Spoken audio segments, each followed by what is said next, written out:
All right, hi everyone, and welcome to the Holy CoW-nectivity's Private Networks on Wheels virtual event. My name is Kelly. I'm the Solutions Director for the Enterprise Market here at iBwave, and also your moderator for today.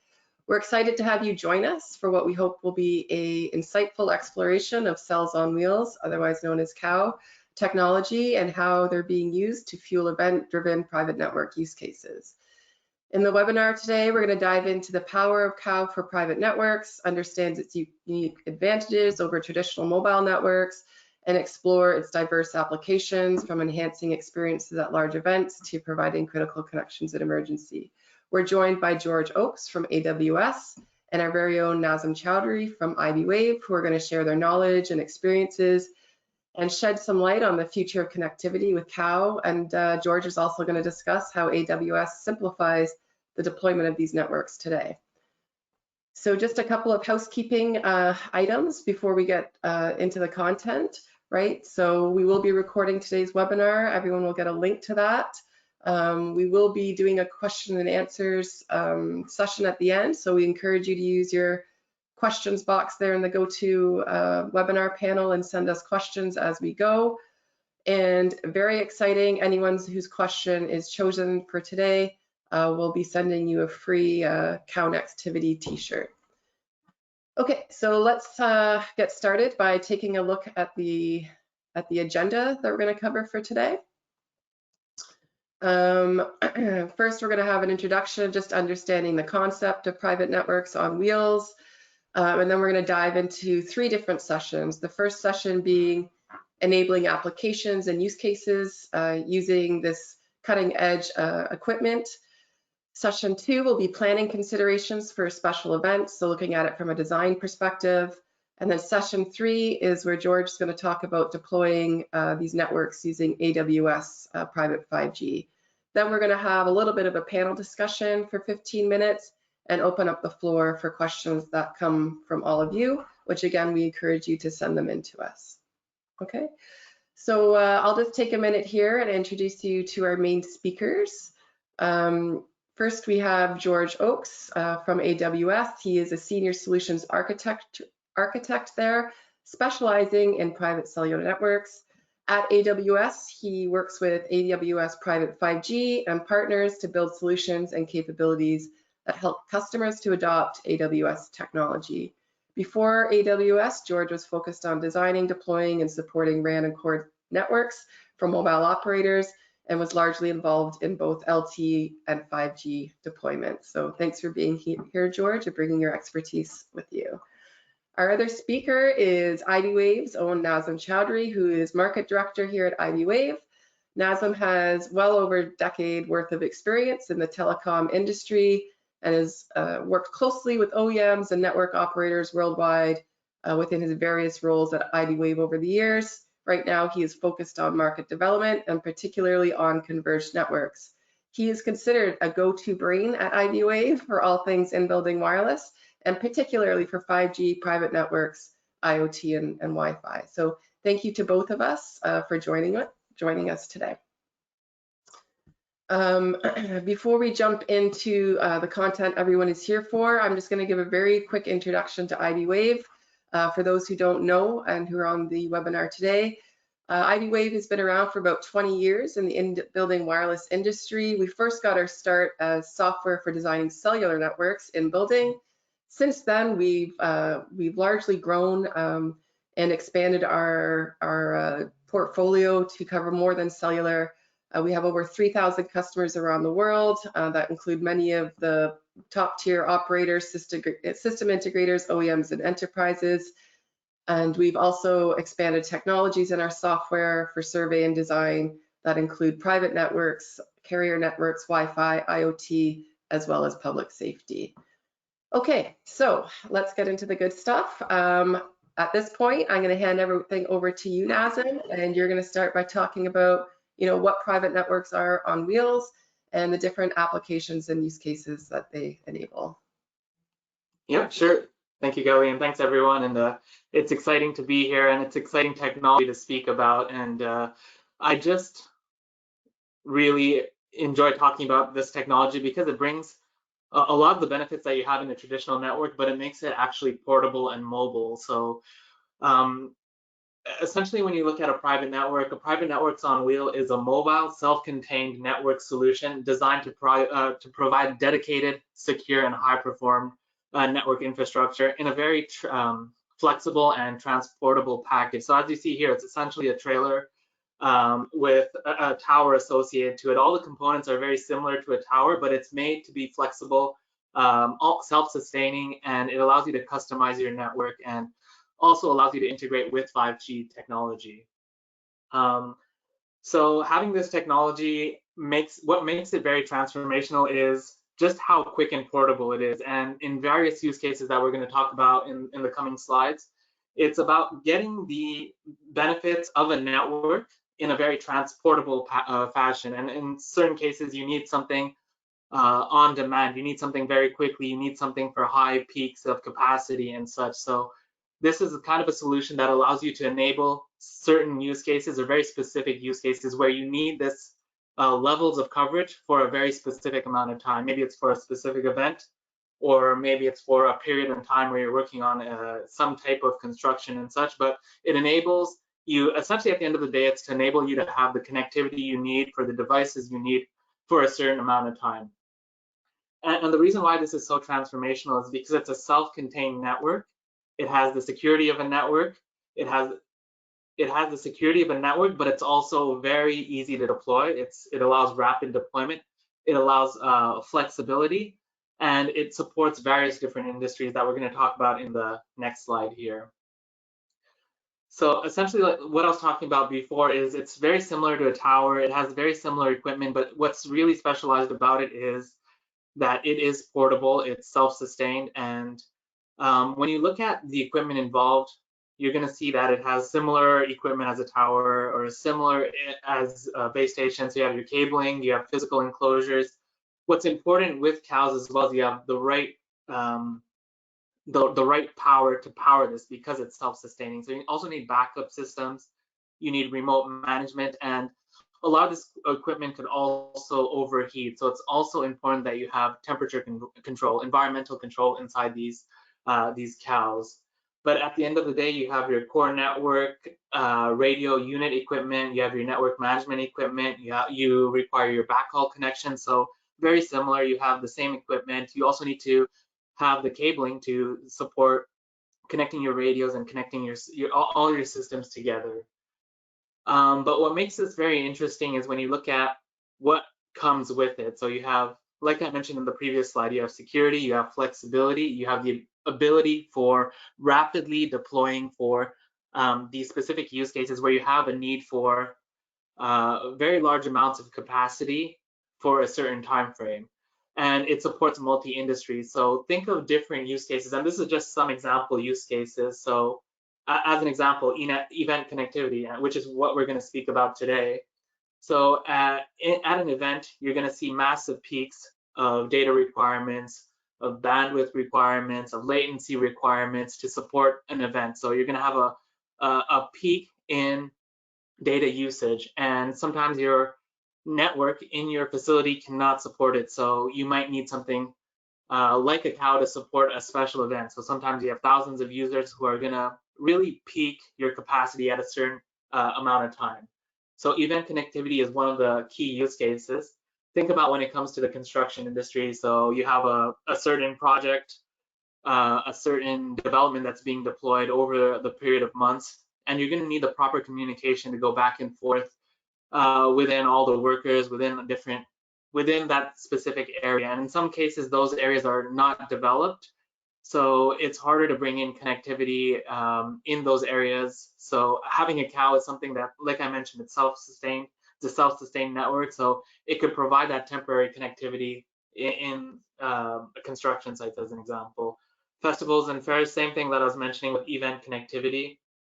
What I also find interesting is when you start looking at rural areas where you need connectivity, but it's not that easy to have connectivity through traditional means. So a cell on wheels, a private network on wheels could really support connectivity in these rural areas. And what I find interesting about agriculture is probably historically one of the oldest industries in time.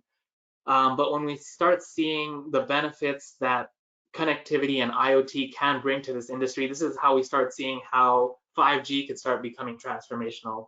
As an example, when you look at agriculture, think of how you could apply IoT for sensors, for watering, to understand how your soil is, to understand how things are growing. So you have all these devices that at the end of the day are also hungry for connectivity to support support this industry. And the benefits that come from having all this information at hand, allowing you to know when to properly water your plantations and such. So they're understanding the temperature. So really how to control that agricultural environment that becomes enabled by IoT, that is powered by connectivity. What's also interesting is disaster recovery or emergency response. So we've had a lot of our clients in the past years during the pandemic, they were opening up pop-up hospitals, and these hospitals needed connectivity. So what was very useful was essentially a cell on wheels. So they're bringing these cell on wheels to these pop-up hospitals, and they provided proper connectivity.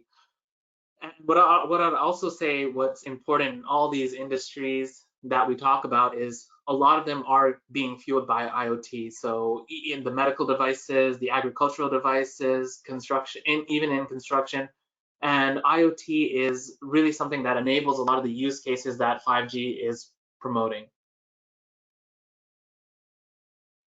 So what I want to do next is just kind of talk about some planning considerations, especially when it comes for special events. So these are more tips and some tips that I would suggest for special events.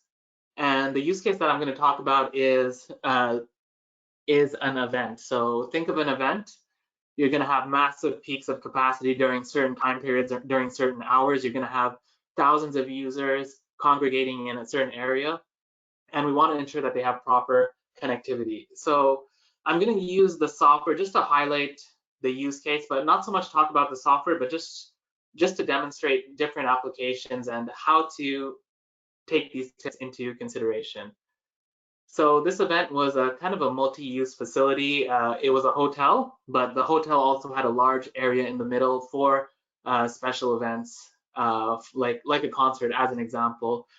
So the first thing I would suggest that you do when you're trying to plan your private network or your private network on wheels is very crucial to understand the applications that are going to be used in this event. So really start understanding your audience. So how many users are going to be in this facility? What are they going to be using their devices for? And also understand, with that understanding, you could start planning for capacity, planning for how much capacity you need and such. What's also very important is to start identifying essentially your topography and the environment that you're working with. So in certain environments, there's going to be different architectural requirements. There's going to be metal in certain areas that you need to avoid. There's going to be concrete. There's going to be plaster. But those are the two starting points: understanding your environment and understanding your users. So what I'm showing you here is kind of a way to start micro-defining your type of users. So like I mentioned before, understanding the applications and the use cases. So how many of your users are going to be using their devices for taking pictures, for video streaming, for video uploads and such.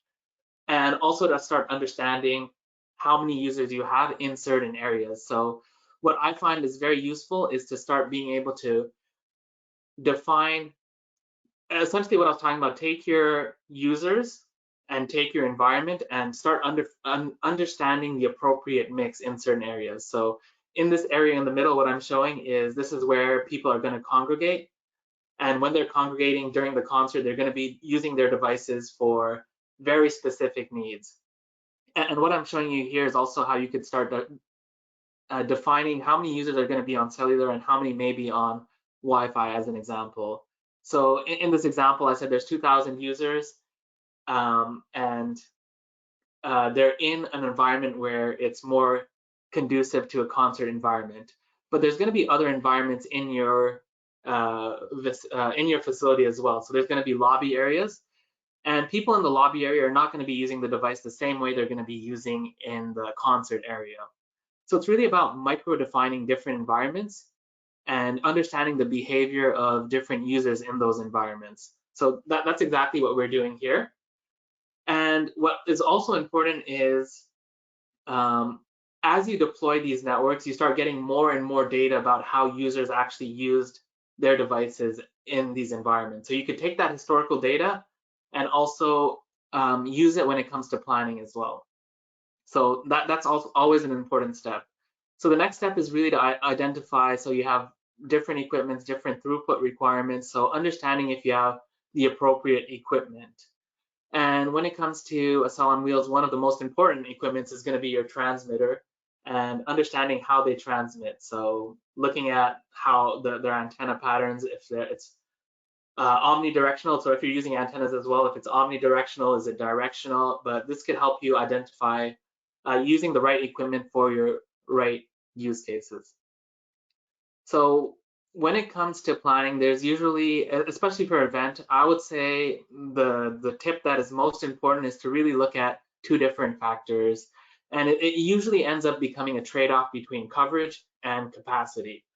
So the first thing you might want to look at is, do I have adequate coverage? So what I just showed here is kind of the software already did the pre-planning based on the algorithm. So and the criteria I put in place is to make sure that it has adequate coverage in my adequate coverage areas.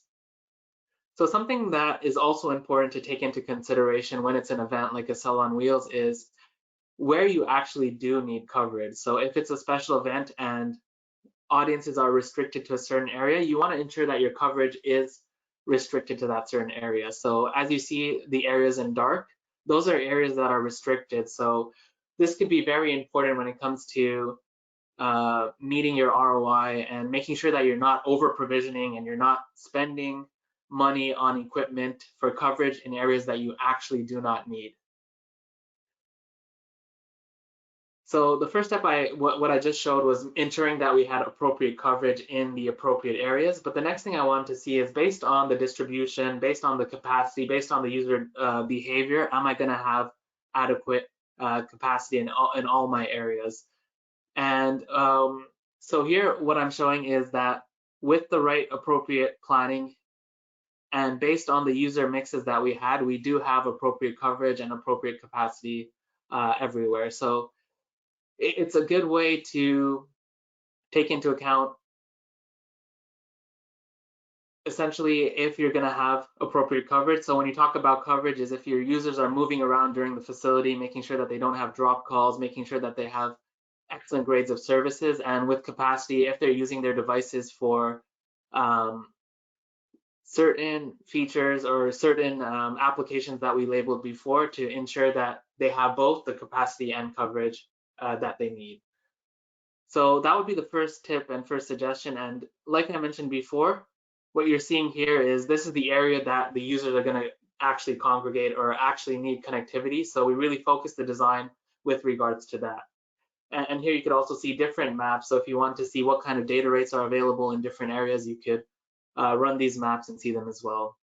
But at the end of the day, your end goal is to ensure that all your users have the right levels of capacity, the right levels of coverage in your vicinity.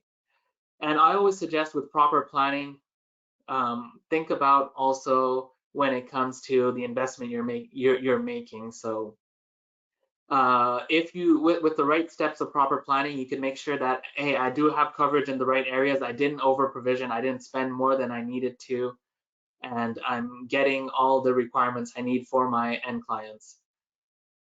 And also think from the facilities perspective. So they may have different IoT devices for this event that they want to ensure that they have proper capacity as well. So think about, when it comes to a special event, think about certain scenarios, like let's say you have different e-commerce facilities that you have, and different marketing facilities that you have on your devices that require connectivity as well. So having that level of connectivity and capacity to not only feed your audience, but also feed all the IoT devices that will be in play that enable the use cases that come with a private 5G network. So this is kind of the last step that I always recommend, is to not only focus on planning, but start taking live measurements. So once you set up your private network on wheels to do walk tests in that area of coverage, and make sure that what you're seeing in real time with measurements is actually very similar to what you planned. So we have different ways of validating that your planning is accurate, and what could be more accurate than comparing it to real live measurements. So one of the things we like to make sure we do is to take in our predicted measurements and make a comparison with the actual measurements we see on site, and see kind of the mean error and the absolute mean error and the standard deviation, to see if they're all in line with what we were predicting. So that would be kind of the last step to really validate that, yes, what I planned is actually showing up when I actually deployed it.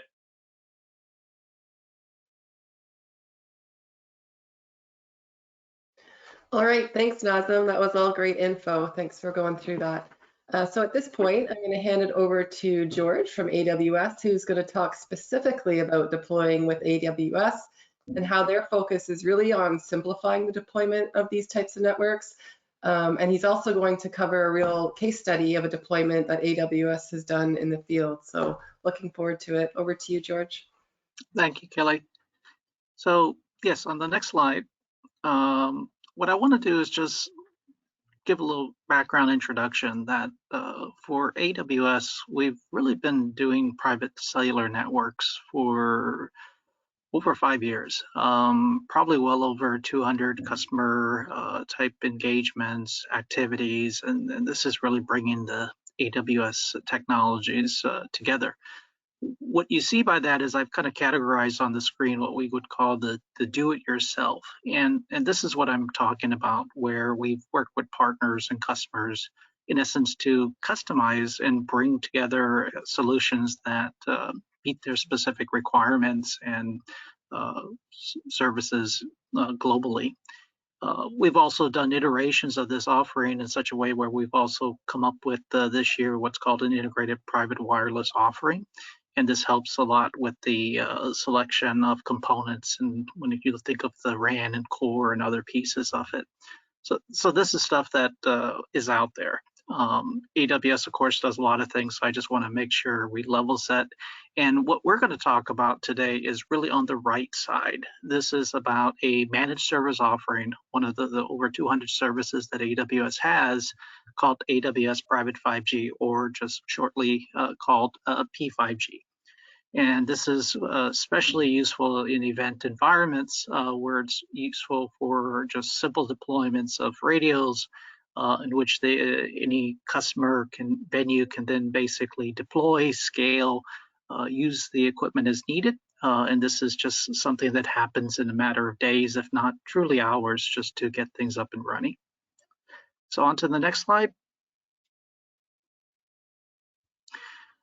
So without going into the background of cellular technology, and I hope some of you on the phone know, and if not, there's always questions we can ask at the end.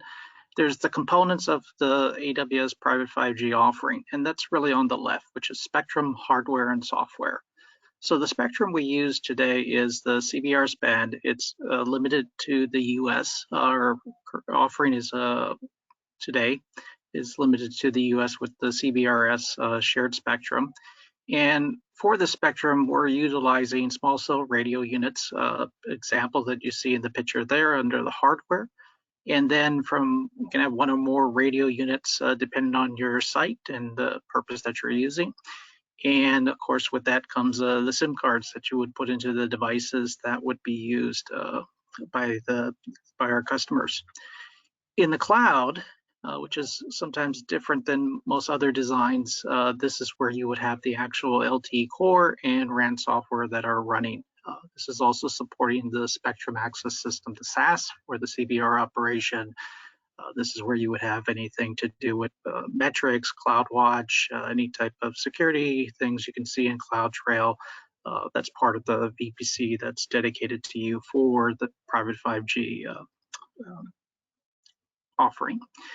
What the customer provides is the connectivity. So we're not doing backhaul, we're doing we depend on the customer's environment. And we'll talk about this on the next slide with the connectivity to the AWS region.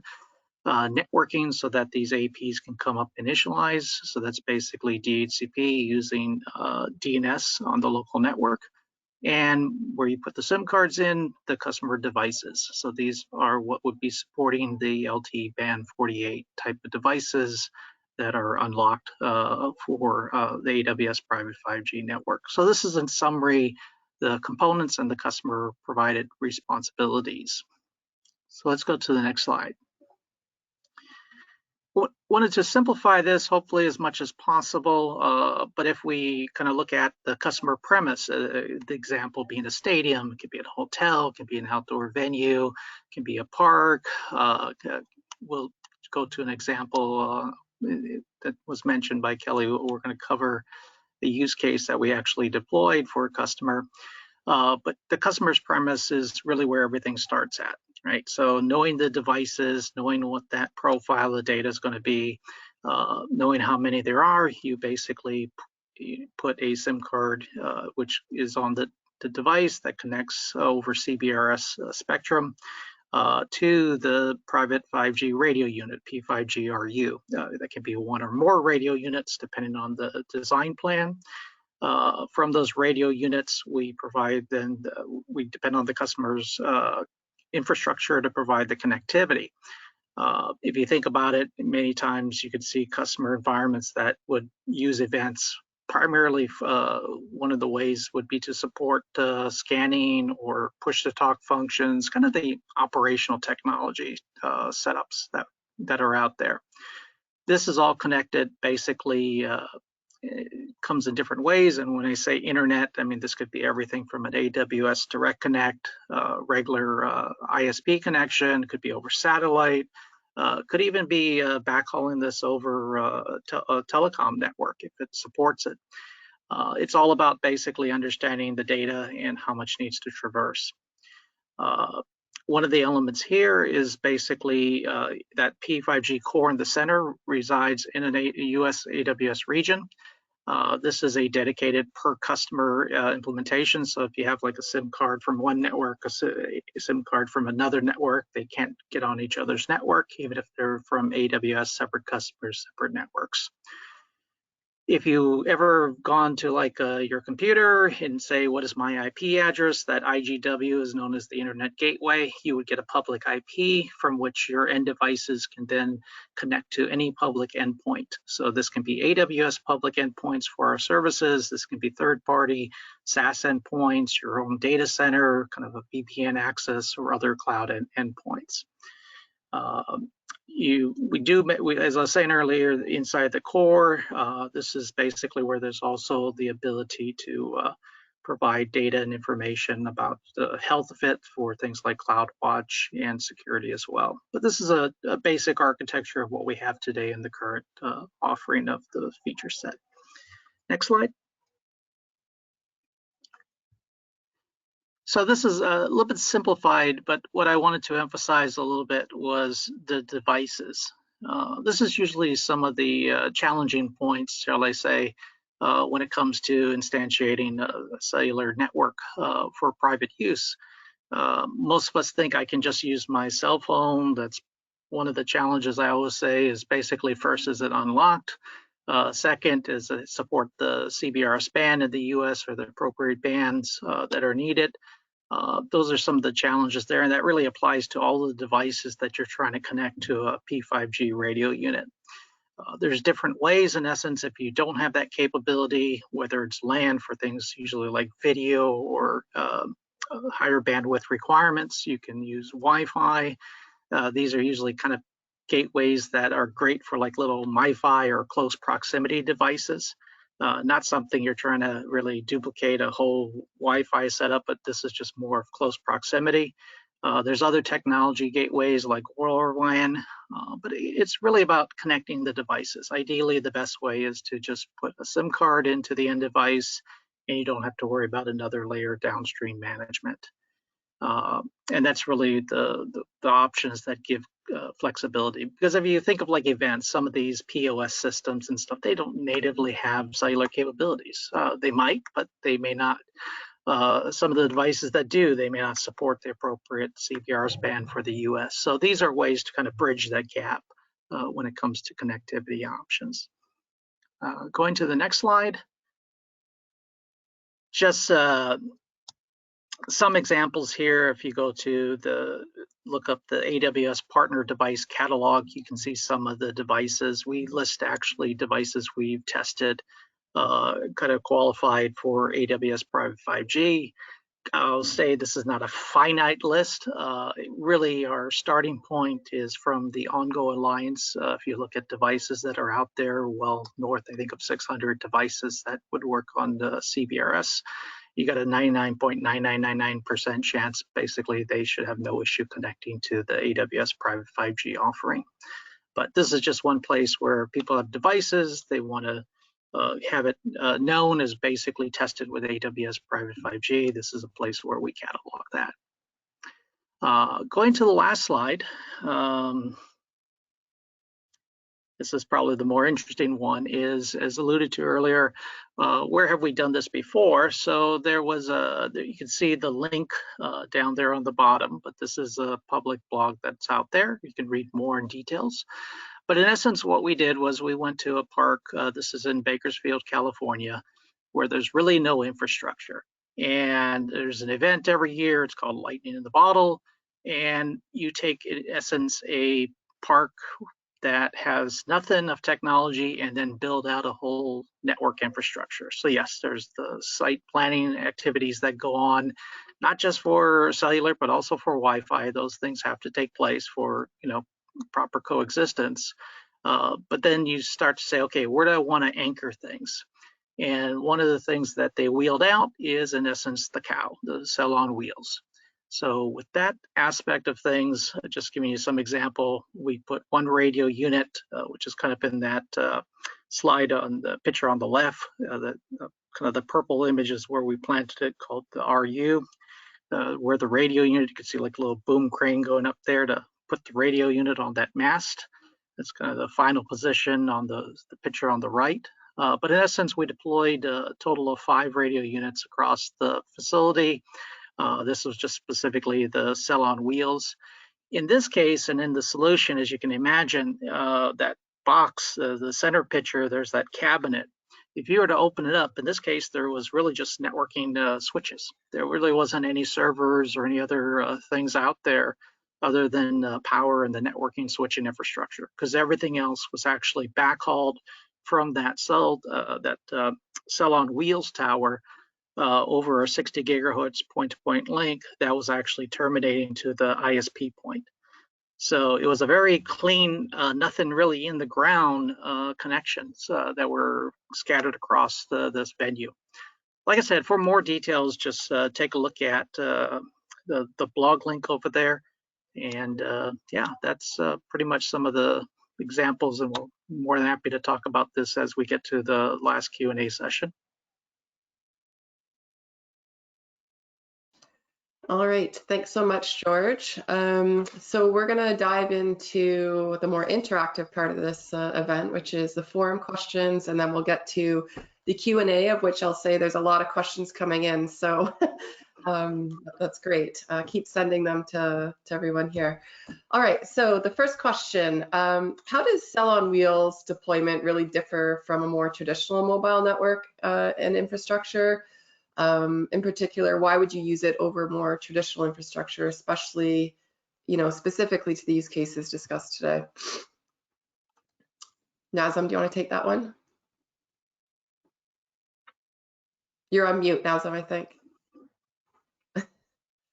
Yeah, I can start it off. So I would say it's very similar to traditional infrastructure. The only benefit is, not the only, one of the key benefits of it is how portable and transportable it is. And when you take a look at traditional infrastructure, you need to look at much more of a long-term investment, because you're going to think about a permanent solution and the infrastructure involved for that permanent solution. So there's a lot of construction involved, a lot of understanding of adequate placements of your equipment.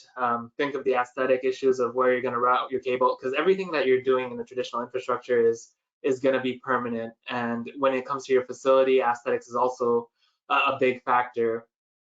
And there's also the costs involved of all the construction required in the traditional approach. So that's really one of the beauties of a cell on wheels, is when you need specific connectivity for a certain time, it's very easy, like the example George just showed, to kind of roll in a network very, very simply. Yeah, and that's one of the choices there, because a cell on wheels, I mean, can be the RAN, the radio pieces up at the top, but down in the bottom in that cabinet could also well be a local breakout. That would be the core and running cables. But some of these events, the solution might be, especially when it's very POS centric and you're not trying to do any type live video streams and things like that. You're trying to put up on a jumbotron or whatever.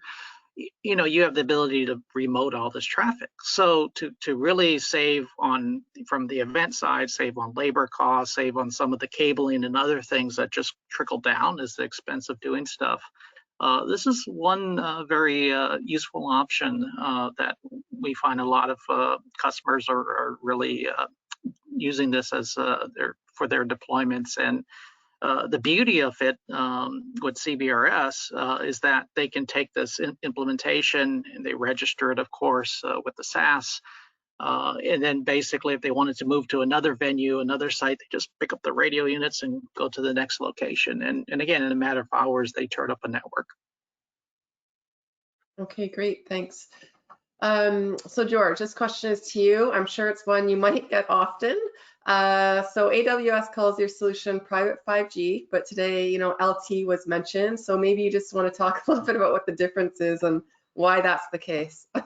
So that's great.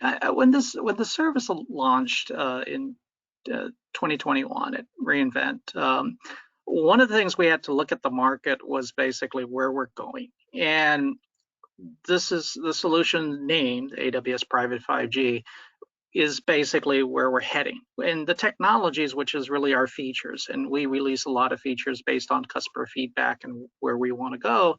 Our first iteration was starting with the LTE offering.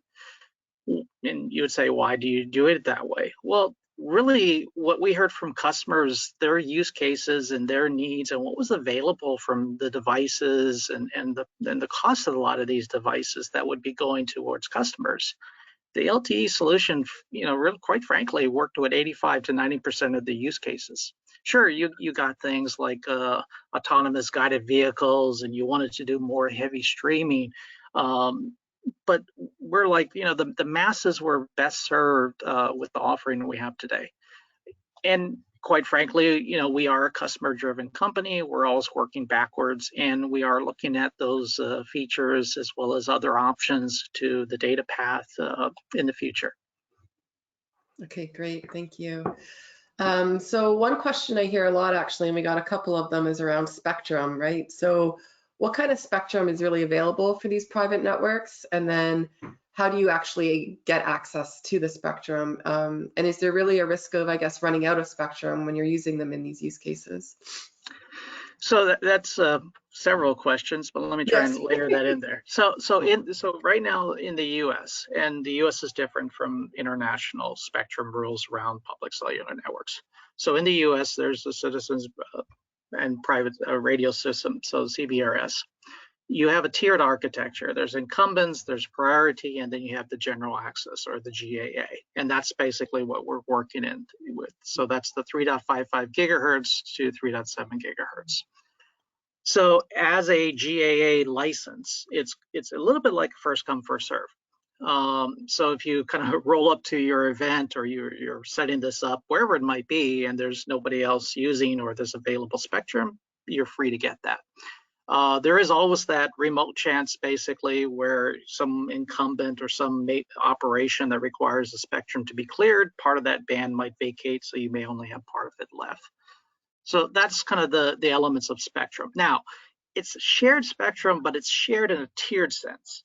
It's clean in a sense where it's dedicated that channel to you. You're not sharing that channel with somebody else. Right. So if I turn on my phone and I'm looking at my Wi-Fi channels and I'm like, okay, if I'm doing 2.4, I got 1, I got 6, and I got 11 that I could go play with. Everything else starts to get fuzzy and messy. That's not the same thing here. So when they're operating the spectrum, it's dedicated. It's not the customer next to me is using the same spectrum. Right. Okay, makes sense. Thanks, George. All right, so I'm going to give you a bit of a break and over to you, Nazem, for a question more on design. So we talked a bit about capacity planning today. Can you name some other, I guess, common design challenges that come up when setting up CoW networks for these types of events? Yeah, well, I would say, so we really highlighted capacity as being one of the major issues, but I would say that's usually the most challenging, but there definitely are different challenges, especially when it comes to events with kind of not typical architecture. So even a stadium as an example, there's different seatings, there's humans that are contributing to the loss of the signal, which is considered as body loss. So there's a lot to also incorporate. I would say what's really important is to really understand your environment, especially if it's a unique environment, and really understand if you're using the right equipment for certain challenging areas. So in some cases, like the example I just showed, we used omnidirectional antennas. In a stadium, there's various different antenna types that you should use to really accommodate for those for the unique architecture, especially when you're looking at like stadium seating as well, or yeah. Okay, great. But Thanks. I would say architectural requirements are one of the other key contributing factors. And another point, well, in my video, I talked a lot about capacity for the user experience, but when you look at private networks today, the user experience is much more than just being able to take pictures or listen to videos or stream videos. The user experience also goes with the IoT devices in the facility. So like George mentioned, the Jumbotron. So also start considering capacity as not only humans, but there's a lot of capacity. So these IoT devices like the Jumbotron, the security video cameras, these are very capacity hungry devices that we should always consider as well. So I know this comes back to capacity, but when you're looking at the user experience is no longer just about connectivity. It's what they're being exposed to, like on their phones, like on the Jumbotrons, like the security they feel with cameras and such. Yeah, makes sense. Thanks, Nazem. And that was a nice segue into my next question here. We talk a lot about the user experience as we've been doing today, but there's also the other side of the coin, which is kind of the building owner or the company who owns the building. So we know what's in it for the user in terms of experience, but what's in it for the building owner to really deploy these technologies in their buildings? What do they gain? Nazem, do you want to start, and then maybe George, you can jump in with your thoughts as well on this one? Yep, sure. So I guess it was kind of the point I was just mentioning before, like from the building owner, they want to make sure that their audience has the best experience as well. And with like a private network or a private network on wheels, they kind of open up their playground of what they could actually deliver to these clients. So kind of before I was mentioning kind of like e-commerce or location services, but these could all be enabled with a private network in place. The Jumbotron, being able to sell things directly, like the e-commerce aspect, sell things directly to customers on their devices. So it's really about the experience that is enabled with this connectivity that these facility owners can now offer. And it also comes back to the question previously of a permanent solution versus a temporary solution. A lot of times, if it is like an event where you're going to have tens of thousands of users all of a sudden, you also want to consider that they have the best experience, and this best experience is going to require connectivity.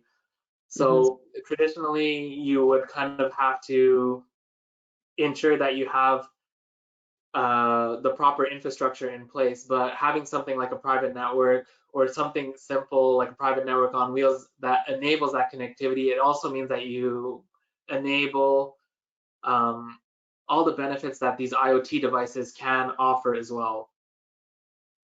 Great. George, anything to add to that? Yeah, I think the other element too is you take an event, it's revenue generation.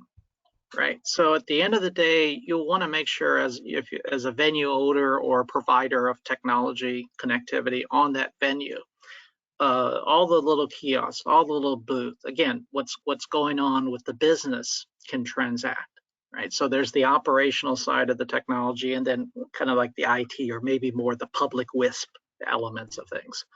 So definitely for a venue owner, the facility owner, they have a means, just like they probably started with Wi-Fi, to say, look, I just want to have connectivity for my systems, and then that grew to public Wi-Fi. Well, it's kind of, there's public cellular, and now I want to reap the benefits of having kind of my own private cellular network that can kind of similarly do those things. So to the venue owner, they're ensuring their operational technology is going to work with a well planned out design. And then the next event comes in, they can basically continue that churn, reuse it, and so forth like that. So there's different ways to approach it. And then the cell on wheels, aspect is filling in the pockets.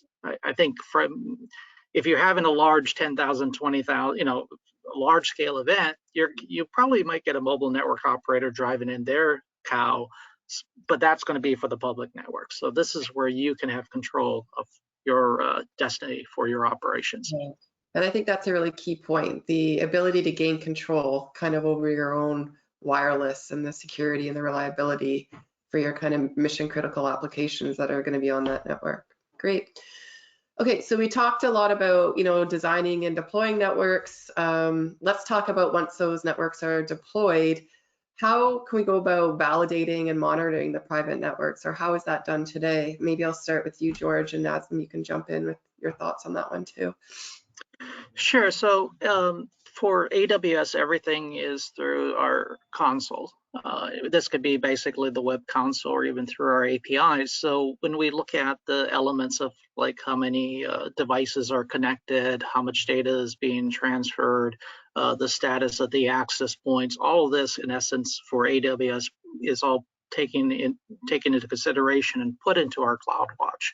So from that element, it's very easy and simple to start to build things like alerts and triggers and integrate that into anyone's operational kind of design that wants to basically be alerted and notified. So there's not much dials and knobs to choose from, but in a sense, it's more focused on not trying to give too much information, but the right amount of information to know what's going on with your network. Nice, that's great. Nazim, any thoughts on that one?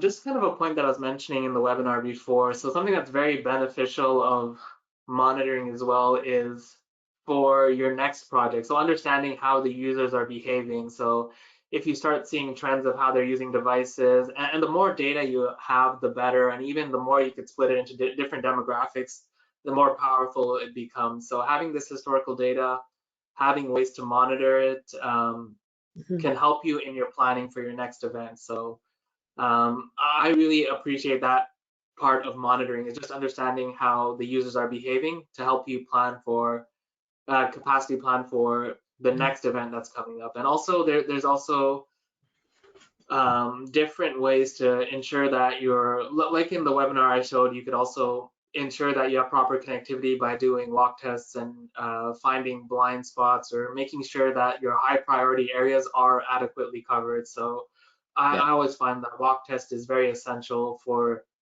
prior to a big event. Yeah, makes sense. And just the note on the scaling, right? I mean, you could start an event with maybe 1 or 2 access points, go in the console and make another order. In less than a week, you have more access points that can be added to your infrastructure, or scale down. Or, if you're an event company trying to juggle with multiple locations, you find your optimal pool. So scale works in a sense of, capacity. Scale works in a sense of an operational business justification. Nice. And you just set me up nicely for the next question, George. We're on a roll here. So let's talk about scaling these private networks, right? How can these deployments be scaled? What needs to be taken in consideration to do that, or is it needed to do that? I think if you look at what Nazim was presenting in section 2, where you kind of had those steps you want to walk through on a design, it's really the same thing. I have devices. What are my purpose? Devices do 2 things. They upload and they download. what's that look like? Yeah. What is that population capacity?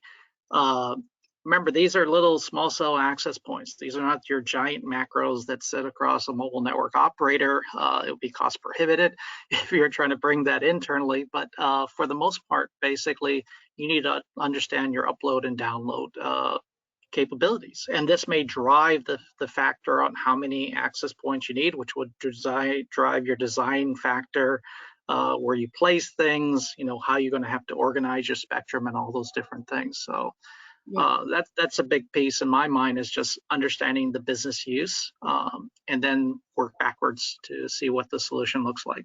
Nice. And Nazem, any thoughts on that from a design perspective, things you need to make sure you have or consider when you're trying to scale these networks? I think George covered it really well there and comprehensively. I guess kind of back to the point that we were mentioning before, what makes it easy to scale, especially with an offer like AWS, like he was mentioning, like let's say you do a walk test and you see that you have poor coverage areas, or you require a new AP to fill in the blank.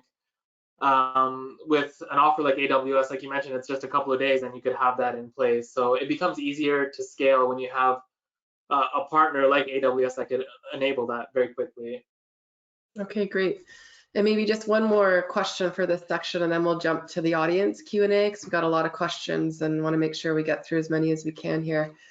So just from both of you, in terms of future outlook for private networks, what do you see coming in the future years? Do you think we'll continue to see the growth? Do you think we'll see more growth, expansion into different use cases and verticals? Maybe just some thoughts from both of you on the future of private networks. Yeah, I'll start it. I think if we look at the history of what the U.S. did with private cellular networks with CBRS, just carving out a band that can be used for enterprise, it's really set a trend globally. You're seeing more and more countries start to pick this up. You're seeing countries, of course, they may be using different bands and they really don't have this kind of like tiered architecture type of thing, which is sometimes a much better benefit, because in those cases you get the spectrum. Definitely no one's going to kick you off of it or run the possibility of it, right? So that just affirms that this is a good way to enable the the IoT, the industrial revolution 4.0, all that fun stuff there. I think it then becomes basically cycles, like basically when you think of here's the latest and greatest technology, it's usually about 2 to 3 years where devices, the applications, the other companies building solutions follow. So if we take again our 2021 launch of AWS Private 5G, we're at that sweet spot where really you look at next year and the year after to start to see, oh, could it be a 5G feature now in the service? Could we do things with on-premise and other ways to build CoW and other services? The question, the answer to that is it's customer driven. So keep watching. Always is, right? Nazem, any thoughts from you on that? Well, I have the same sentiments as George, and it really is customer driven. And I'll also say it's very experience driven. And like we were talking about before, user experience is being redefined. So we see all these new IoT devices that are going to be hungry for the right type of connectivity. And the more we simplify having that connectivity, the more we'll see the industry grow forward. So it's going to be very customer driven, but also user experience driven. And that user experience is going to be enabled more and more by all these different applications and use cases and devices that we're seeing, that we just even talked about, like in agriculture, like in events, like in manufacturing. So so that's my take as well. And I think in public safety as well, right? We probably see an emergence of public safety IoT devices being used at these types of events as well. So, all right. Absolutely. So let's get to the list of questions that we've gotten from the audience. I'm just going to make my way through these as best we can until our time limit. Okay, so based on the need to engineer the solution per event, how does a client design one, assuming that they'll be conducting events in different venues through time? Nazem, you want to try that one? Sorry, I didn't get the last part of the question. Yeah. So it says based on the need to engineer the solution, like for a specific event, how does the client design one of these networks, assuming that they're going to be conducting different events through time? Yeah, so I feel like that's location? a good, sorry. I was going to say, is that at the same location, or is it Yeah, just different assuming different locations? events might have different kind of criteria, I think. So how do you plan to design for various events that might be at the same venue, I think is the question. Well, I was just going to hand that off to George because he explained it pretty. I feel like he had a good answer for that previously on scaling. Right. Well, there's that element too, but I think if the question is, okay, today I'm just using it for kiosk type transactional systems, really light data. If I'm in the same venue, now I suddenly have video, then I always have to kind of maybe scale this for max design in a sense of what I want to do. Now, again, as I mentioned earlier, the beauty of the AWS and cloud economics is there could be options where you basically kind of only need to pay for the APs that you need, use it for the period, and return it back. But on the RF planning design, you still got to know where they're going to go, right? So you need to have that plan on what that is. Over time, what you might just see that the economics just makes sense to just kind of leave it there because you just can maybe take a business view and say, let me drive more venues and experiences because I have these offerings. So Right. there's different ways to look at it. But if the question where I was going at earlier was, let's say you have 5 different locations, you need to have our plans for all of those. But maybe events aren't running all at the same time. So logistically, it's very simple to move your equipment around and just recertify the equipment location per CBRS regulation.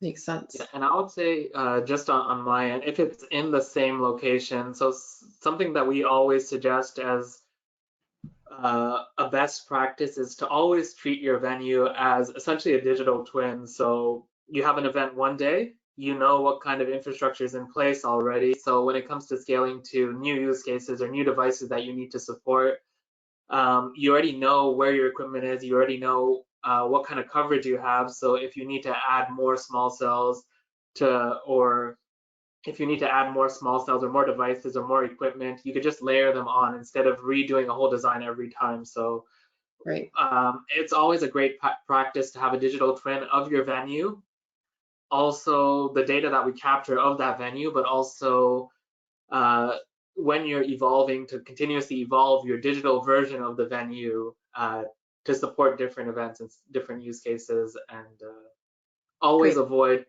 planning from start over and over when you could just build on top of what you have, which is what you're doing physically as well. Yeah, makes good sense. Thanks, Nazem. Is there any prerequisite that the customer must fulfill before they can deploy a CoW private network? So is there anything needed in place, or do they need to do anything? Well, again, there's prerequisites or customer responsibilities. So for the AWS solution, as an example, the access points need as connectivity to the region. We don't care really how you provide that connectivity as long as there's connectivity. The example in the blog and the use case, the backhaul was over a point-to-point 60 gigahertz microwave link to get it to the ISP.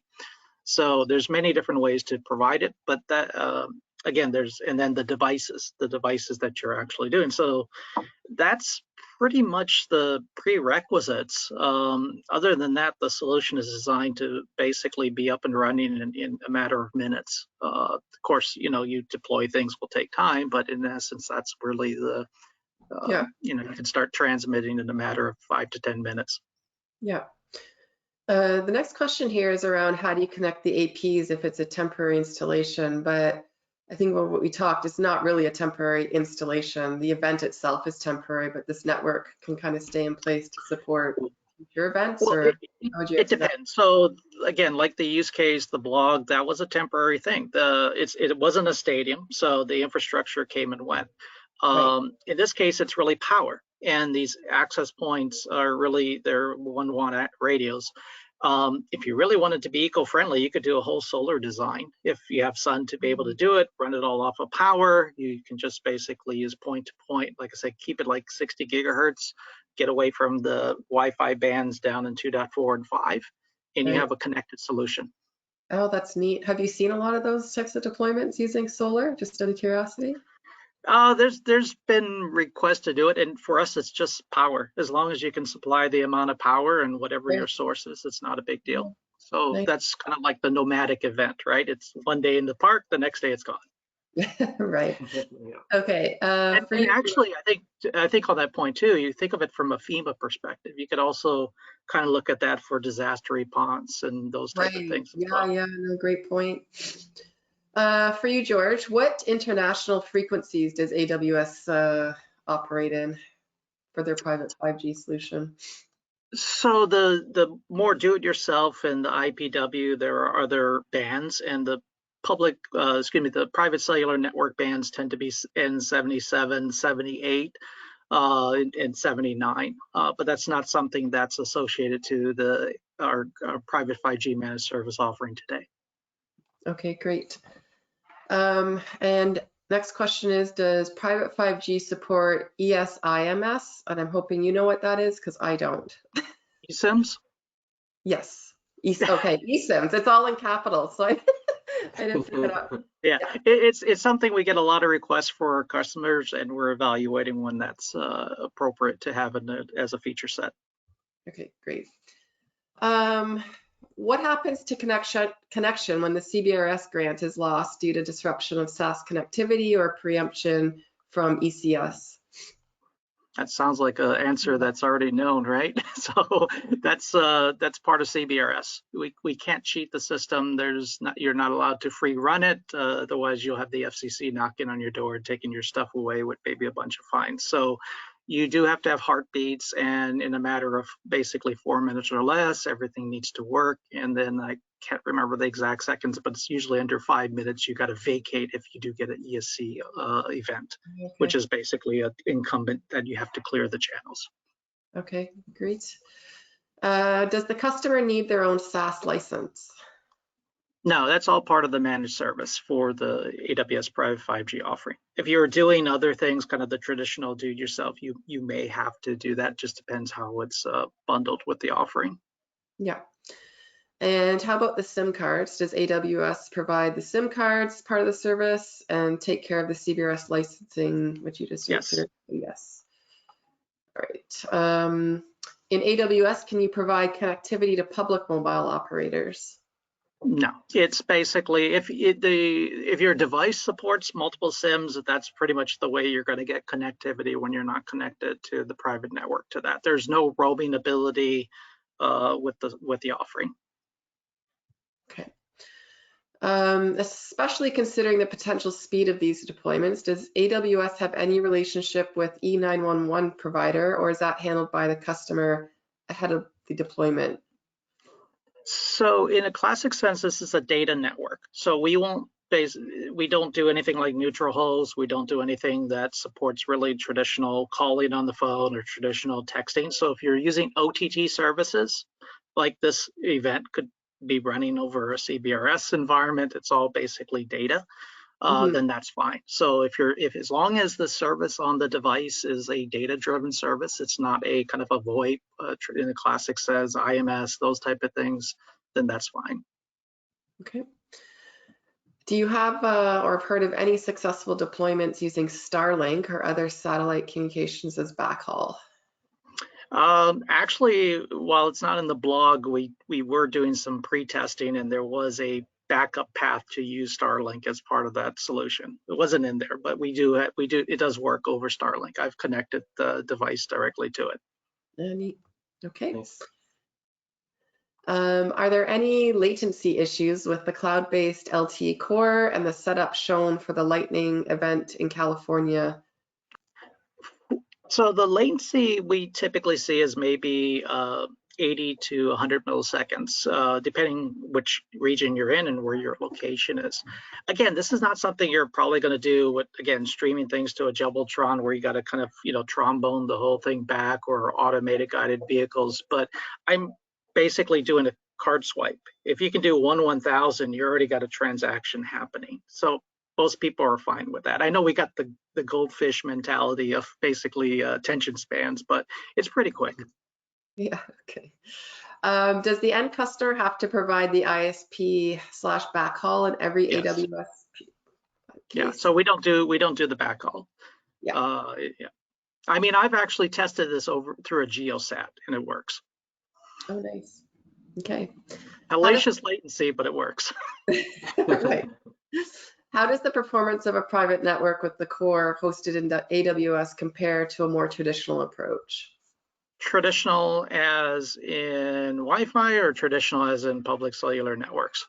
I'm going to assume public Yeah. cellular. So one of the things I see as customers say, oh, I have Wi-Fi, now I'm using private cellular, is that basically there's a couple things. One is just the protocol itself is so clean, and with the spectrum, right? Instead of a carrier sense multiple access contention-based Wi-Fi protocol, you're using the scheduling protocol. So my analogy is, think of, Ethernet versus token ring. Just token ring has got a whole bunch of tokens, and you're jumping on and off like a train, and you have exactly lined up, ready to go. You remember those Disney rides?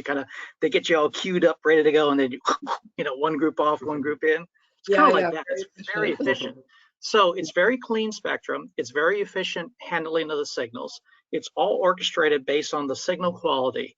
So what people see is I can go further distance, I can put density of devices, and it's something I just can't do at the scale and the cost when you start to use private cellular. Okay. And also a question kind of comparing the two approaches, but more around cost, right? Is this a more cost efficient way to deploy versus more traditional?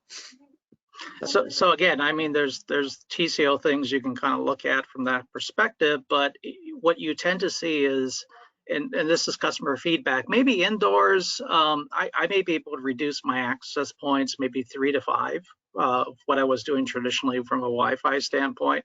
Outdoors, I start to see things like 8, 10, reduction of APs if I was trying to mesh or do some crazy things like that. Hoping that handovers would work seamlessly without getting dropped, down to 1. So we've done these designs and stuff, and it's the same thing when you look at the planning tools of what you can and can't do with Wi-Fi versus cellular, especially with the outdoor radios. It's a big difference. So economics will drive things differently. Then you could add things on the security element. Hey, if I don't have that SIM, you're not getting on my network, period. There's, let's read in the press. Oh, there's a lot of things hacking to Wi-Fi networks. How about cellular networks? Pretty straighter there. Right. Okay. Is an internet connection required at the head end, or can the CoW be completely standalone and local only? So for CBRS, you have to have a heartbeat to the SAS. So therefore, there's always a connectivity required. Internationally, that's probably not the case. So, but again, the P5G service is not international. Other kind of private 5G or private cellular solutions that AWS does can work within those parameters, as long as it's not CBRS. Okay, question for you now, as I'm gonna give you a bit of a break there, George. You showed an iBwave tool for planning. Is there one that will also survey for private networks and to validate? Yeah, absolutely. So the results I showed was from that private network tool. So it's really a handheld tool. You could take on your tablet, you could walk the venue, and you could pull in floor plans of the venue and capture those live measurements. So those live measurements that I captured were directly from that device, and you could seamlessly import it back into your design. And this is kind of what I talk about when I start mentioning about having a digital twin. It's about having the means to bring in data from different sources. So even if you're not using the design tool, you could start the digital twin process by documenting the venue, walking around the venue, capturing different measurements, throughput measurements for different RSSI measurements. So all types of measurements you could pull for different frequencies as well. So there's a handheld device that could allow you to do that validation, as well as you could do it's good for doing a post-site validation, a post-design validation. But you could also do a survey for pre-design. So if you want to see what the environment looks like, what kind of signals are coming in there, you could do a walk test for that as well. Yeah, and actually we did that prior to the lightning and bottle event. The beauty of it was we took an access point, hooked it up to Starlink, and basically said, okay, we think it's going to go here. We kind of did some validation and did some tweaking. So that's one of the beauties of having just the radio and everything off in the cloud. Right. Yeah, exactly. Okay, back to you, George. If the core is in the cloud, how do you do the local breakout from the site? There isn't any yet. We are looking at local breakout option type solutions down the road, but today, no. Everything is in the cloud, so you would have to kind of trombone that, in essence, out of the VPC through the internet gateway and then bring it back on-prem. So the round trip kind of latency time we tend to see is about 300-ish, give or take, milliseconds to do it that way. Okay. And just a question here around the Bakersfield example that you talked about. I'm assuming it was the event organizers, the event staff, and the suppliers would be the only ones in the network. Approximately how many users was it, and what was the bandwidth of the channel? They were using the 20 megahertz channels, variety of different channels, because they were spread across 5 different APs. I think actually if you go down the blog, that actually kind of shows some graphs and some curves in regards to basically the data throughput and stuff that we saw, as well as the user base. Okay. So keep in mind that the users in this context, most of them were gateway devices for like Wi-Fi. So they may have had 1 or 2 downstream Wi-Fi devices attached to them. Okay, great. And can the CoW continue to operate if it loses connectivity to the EPC? No. I mean, the radio EPC, they go hand in hand, whether they're together or separate. It's the solution doesn't work without that. Okay. More of a question, I think, here around public safety. Have any of these deployments you've seen, I guess, included FirstNet or ever needed the VU7-8 public safety coverage with the same radio head unit?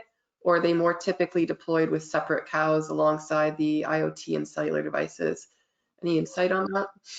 So that would be separate bands that would not be in the band 48. That's like FirstNet bands or other bands that would support that. So they could run in parallel. You could put the, stack the solution on the same CoW, in a sense, the tower, but they would be separate antennas in most cases because of the frequencies. Right. And separate, in many cases, separate cores altogether. I don't think anyone's going to basically put the two together. Okay. Because they'll probably come from different vendors. Makes sense. And who provides the CoW hardware? Is it AWS only provides the service, or how does that work? So as you can imagine, the customer responsibility is really the premise, right? So we're sticking a radio and SIMs physically out there today. So anything in regards to the CoW itself, the radio, the mast, the facility, the backhaul connectivity, the devices, everything else is a customer-driven thing. Okay. We do have partners that are on our website that also kind of maybe understand and support those type of activities for the cell type deployments.